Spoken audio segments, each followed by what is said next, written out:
Здравейте, приятели! Добре дошли в моя дом и в нашия канал. Днес съм намислила да сготвя нещо много простичко и обикновено, нещо, което често готвим в ежедневието си. Няма да използвам лук и моркове, просто ще направя един обикновен бял рис с месце и малко подправки. В случая използвам пиле, което съм сварила предварително. Количеството, което ще сготвя, е малко. Една чаша бял бисерен ориз и точно със същата чаша съм измерила 3 чаши от бульона на пилето.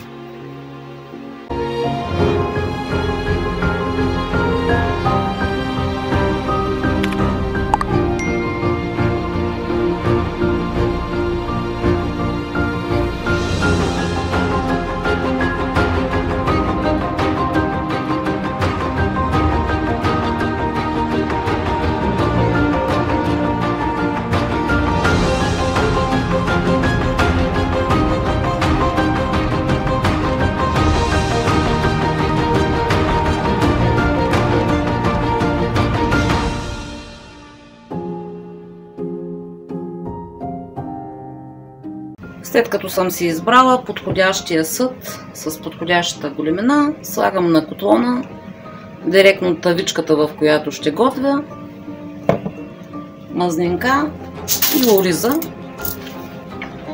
Заедно с ориза, още в самото начало, слагам малко дафинов лист и няколко зранца пипер.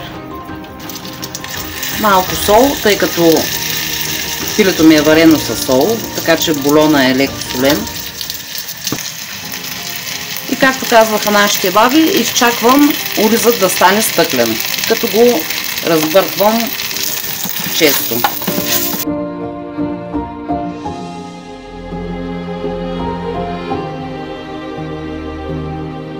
Изсипвам си бульончето, което съм си прецедила. Казахме една чаша ориз и точно същата чаша като мярка 3 чаши бульон. Бульона съм загряла. Ориза не търпи киснене в студен бульон, така че е по-добре да ви е загрят.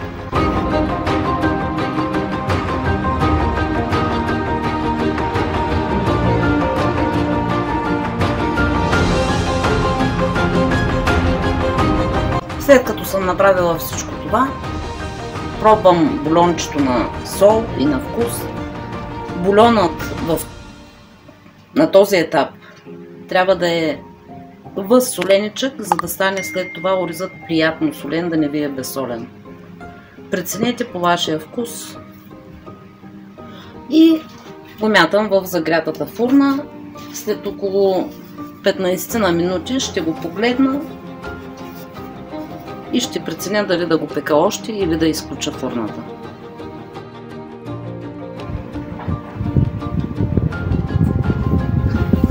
И така, скъпи приятели,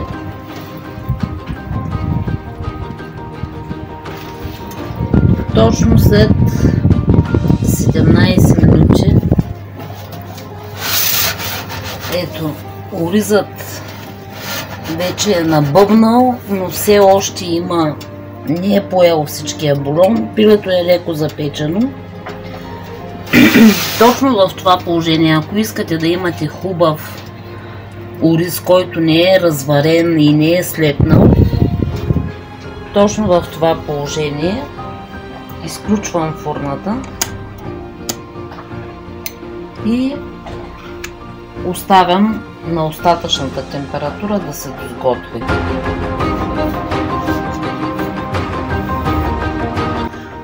И така, скъпи приятели, ето го нашето пиленце с оризче, готовичко.